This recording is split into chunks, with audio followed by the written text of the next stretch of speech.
What's up guys, Wagyu here, and today we'll be ranking the top 5 Backrooms games in Roblox. With the popularity of liminal games and the Backrooms movie coming up, I thought it would be a good idea to let you know which Backrooms games to play in Roblox to set you up for the Backrooms movie. But first we'll need to go over the criteria of what I think is a good Backrooms game. Now, let me start by saying that any games I didn't mention doesn't mean they're bad or horrible, it's just I don't think it fits my video. Anyways, let's go into the criteria. Number 1, does it feel like a Backrooms game? Now, what do I mean by that? I mean, does it make you feel creeped out? Is it familiar to you? Does it feel empty? Do the areas that are usually, full of life and people empty, like an airport, a hospital, school, or pool places? In general, just people that would normally be there but now aren't. Number 2, is it UI friendly? This is just kind of there. Is it fun to play? Is it hard to navigate through the UI? Is it gonna be annoying? Especially on console. Most games aren't really UI friendly. Is it story driven? Now story driven is kind of whatever because most of the backroom games don't really have a story, but if they do, they're kind of hard to follow, so that will be a critical aspect in my video. Number 4, level design. This is even more critical than story I just mentioned. Is it fun to explore? Is it clever? Or is it just the same old bland trash that you see in any other game? Number 5, monsters. How unique are the monsters? Do they even have monsters or entities? Number 6, the objectives in the level. Are they fun or is it boring? Number 7, the mechanics. Are there any unique mechanics in the game? Number 8, of course, the verdict. So what I rate it out of 10. Alright, all good? Let's start with the honorable mention. Liminal Dreamland. So this one does have the backroom feel, but other than that, it's alright. It's got cool levels. It's not really that amazing or outstanding. It does have the liminal feeling of loneliness.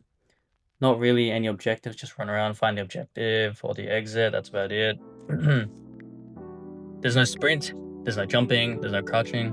There are monsters, they don't really make any noises, they're kind of cool looking. It's really basic, they don't really do anything else. It's not really threatening. There's no music. It's okay for Backrooms games, but it could do a lot more. It's not too creative, there's no story, there's not really, it's really bare bones. I give it a 4 out of 10, it's just mediocre. That's why it doesn't really make the ranking list, and that's why it's here in the honorable mention. Not a bad game, but could definitely use some work. Now that we're done with the honorable mention, let's move on to number 5.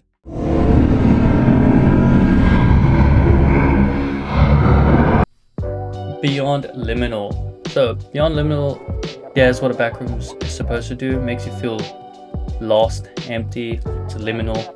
It's not amazing like some of the other games we'll be talking about soon, but each area does feel different, like it's got its own experience. I say this because all the levels are connected to each other, so when you're walking around you can just find the pool rooms connected to the main lobby room, which is okay, but it does kind of take away from the fact that each liminal space is unique and different, that you're trapped in these places that you roam around. You don't get transport to new areas, but instead you just kind of find them.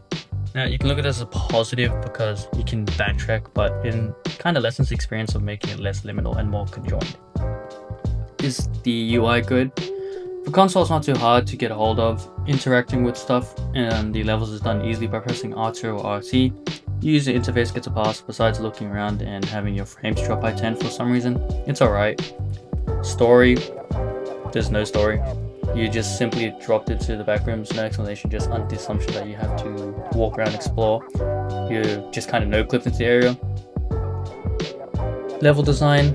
Now the level design for Beyond Liminal is interesting. You have areas with big blue cities, an area with rooms lined up 9 stories high, classic backrooms, yellow walls, and basic fun to traverse the level.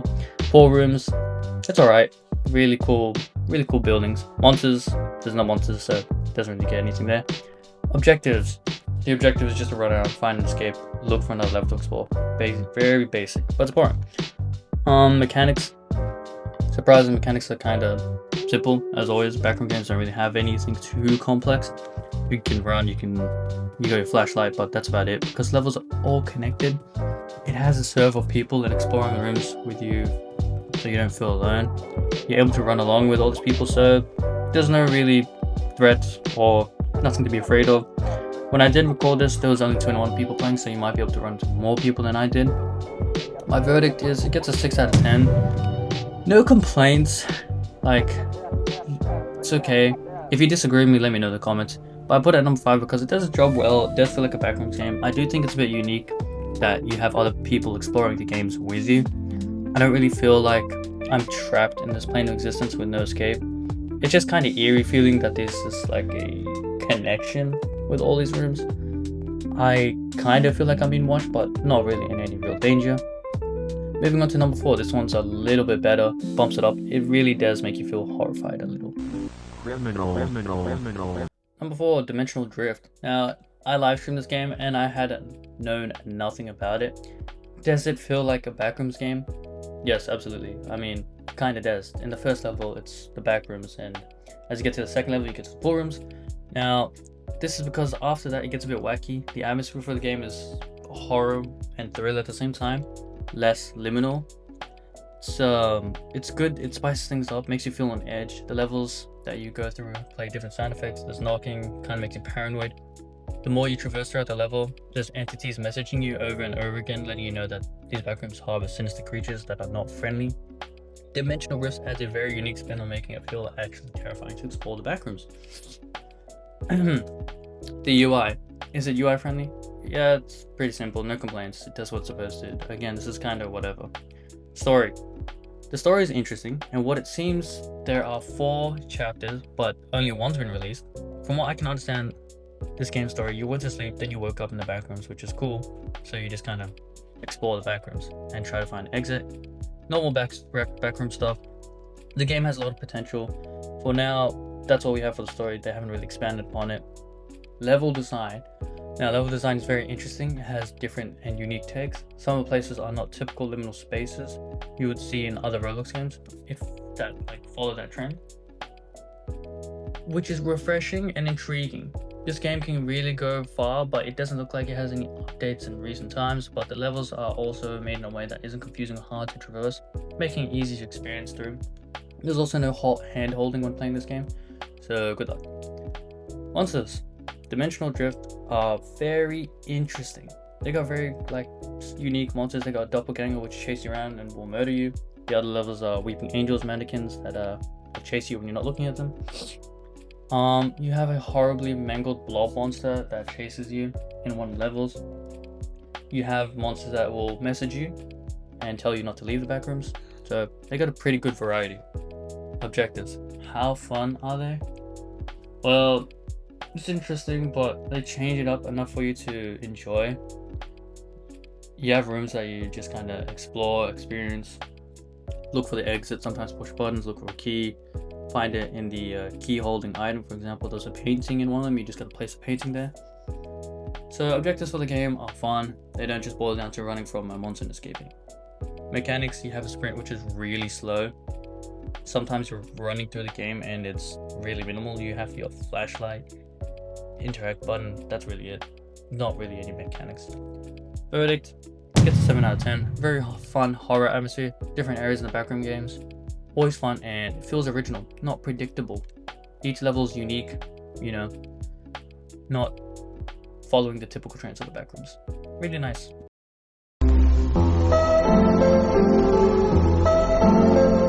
Number 3, we're getting into the top 3 and the really hard hitters of the backrooms games. We have Autophobia.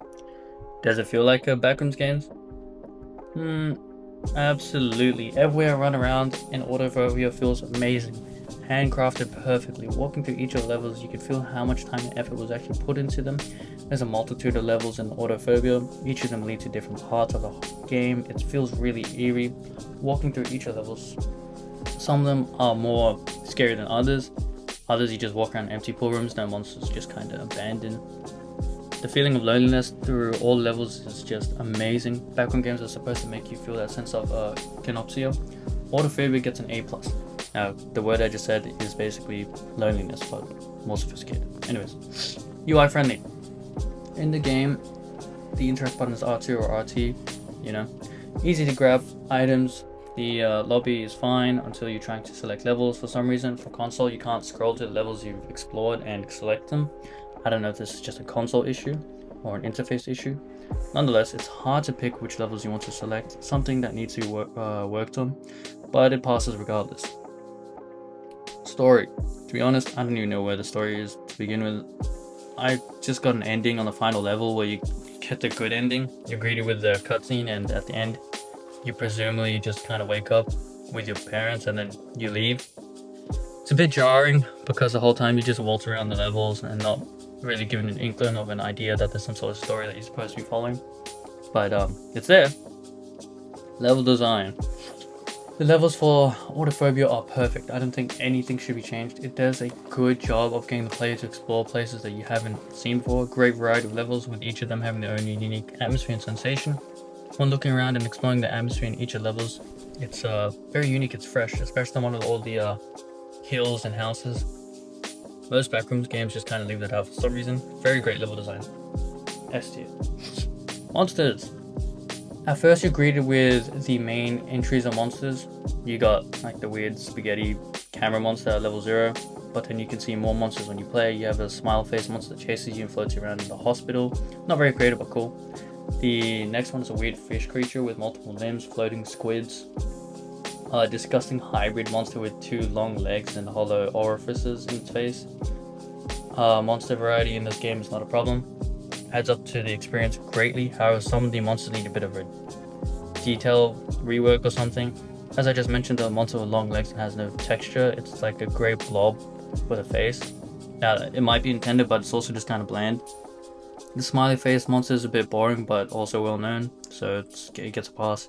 Not much to say, however, it is a satisfactory experience with the monsters. Objectives. First time playing this game, I was surprised to see how unique the objectives are for this game. You have levels at the beginning which is just explore and find the exit, ones where you have to pull all the fire alarms to flood the room to swim out for safety, gather candles and create a circle, find a key, unlock the gate, pretty normal. In Roblox games, the objectives aren't really that great. They really just highlight something and make you follow this really boring dialogue, so this is really good, very fresh. Mechanics, you got sprint, you can jump, you can crouch, you got a flashlight, nothing too crazy, just the same for most games. Very simple, which is fine. Verdict, I give it a 7.5, maybe if I push it to an 8 with the freedom of going through 2 separate parts. Now, because there are 2 endings, it's hinted that you can get a bad ending. I just somehow got the good ending accidentally. I don't know what I did. The level design keeps it fresh, not stale. Monsters are unique and cool, but could use with some extra detailing. And the objectives make it more unique than most Backrooms level. Consequently, I think Autophobia deserves a 7.5 rating out of 10. Could have easily bumped up higher. Just a little bit more work and some interface problems need to be reworked.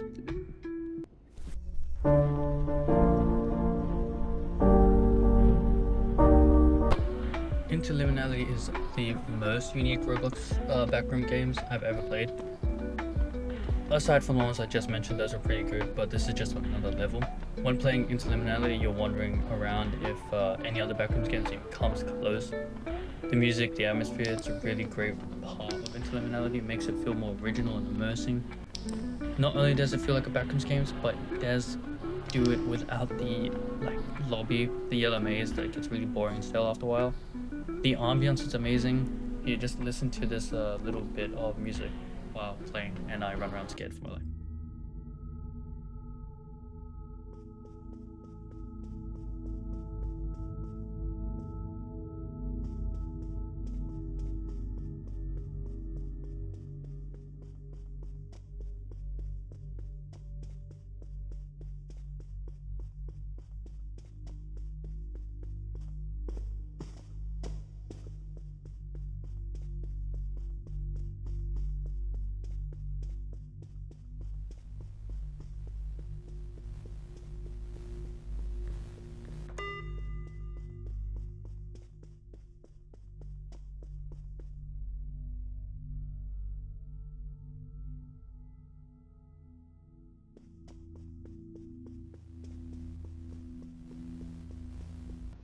Wi-Fi friendly, yeah, it's easy. It's not hard to use. Interact button's simple.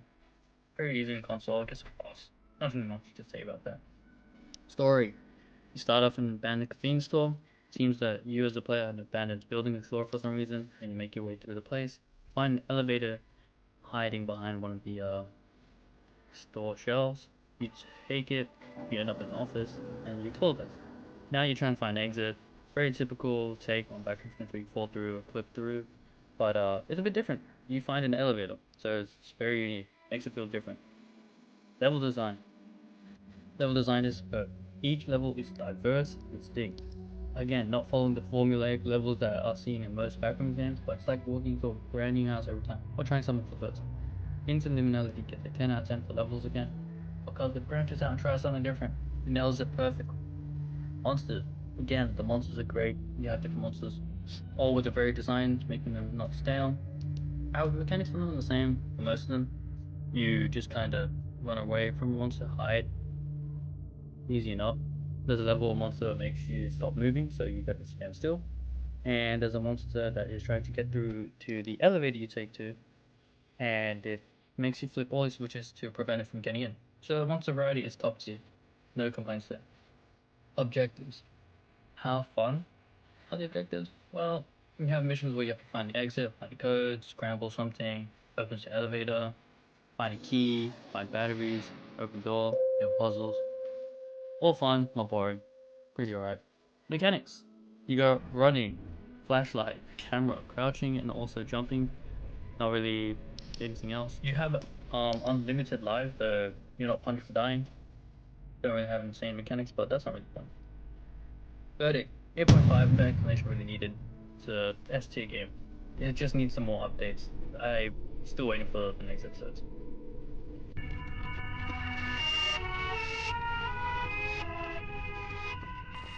Number 1. I don't think this is really a surprise. Apeirophobia. Do I even have to ask if it feels like a Backrooms game? Absolutely, it's just perfect. It's the example you think of when you think Backrooms. It's without a doubt one of the best Backrooms experiences you can get on Roblox. Interliminality and apeirophobia are near equals. It can really go both ways for both titles. The amount of levels going through apeirophobia is just perfect. You've got so many. They've got chapter 1, they're still making chapter 2. And on top of that, they've reworked all of chapter 1. It's amazing. Apeirophobia has these levels and places to explore that just do them perfectly. And the feeling of loneliness of these levels, or the notion that you're being watched, it's done perfectly, capturing the eeriness of the backrooms, and it's done superbly. UI, yeah, the complaints is good. There's nothing really much to say about that. Again, UI is just kind of thrown in there, because how are you supposed to game without it? The story, for the story, it's simple. You're filming a movie, you then fall and wake up in the backroom trying to find an exit. The game did have a chapter 2, but it's currently going through rework. But in chapter 2, you're greeted by this mysterious entity who has been watching you and seems to know what they're doing. So they try to help you escape, but we don't know what the true intentions are. So the story is a bit different than most Backrooms games, and it's left up for interpretation right now, because we're still waiting on it. Level design. Level design is exceptional. Some levels are straight line. Okay, before you say what the heck, by straight line I mean you just run around, it's very linear. Others are mazes, some have puzzles, some of them are open, some are really open. Some of them are you search for items, others are parkour based, some have ventilation shafts. It's really endless, like the name suggests. Apeirophobia. Monsters. You've got the weird camera wires monster at the beginning, you've got squid monsters, you've got blind dog monster, giant monsters that are split in half, monsters that are just gigantic, monsters that are invisible unless you look to the camera, monsters that are scared if you look at them. Overall good monster variety. Objectives. Explore and find the exit, turn valves, find keys, lock the gate, press buttons, find coins, find computers, press Y on them, get on a boat, fix the boat, boat breaks down, fix the boat again. Lots of missions, and some of them more complicated than others, but not really. The most complicated one I could think of is the one with the orbs where you can find code, but you can figure that out with like the YouTube tutorial. It helps keep it fun. The tasks get better with each level. Some especially are really good. After the rework, so I imagine that chapter 2 is going to get even better. Mechanics. You have mechanics where you look to the camera lens to see a monster, make sure it doesn't get too close, but if you look at it for too long, it will kill you. Don't look at it too long. Flashlight, jumping, limited sprint, crouch, zooming. Heartbeats when the monster gets closer. Really fun.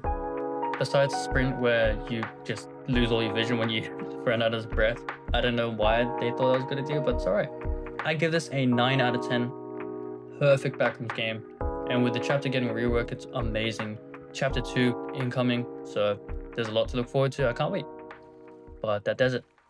Well, that's it for my Backrooms ranking video. Thank you so much for watching it. I didn't expect it to go this long, but there's a lot more things I want to talk about. If you like what I saw, make sure you leave a like and subscribe. It really helps out. Leave a comment what you liked or didn't like. Doesn't matter. Still helps out anyways. If you want me to keep making vids like this, let me know in the comments. Thanks for watching. Wagyu out.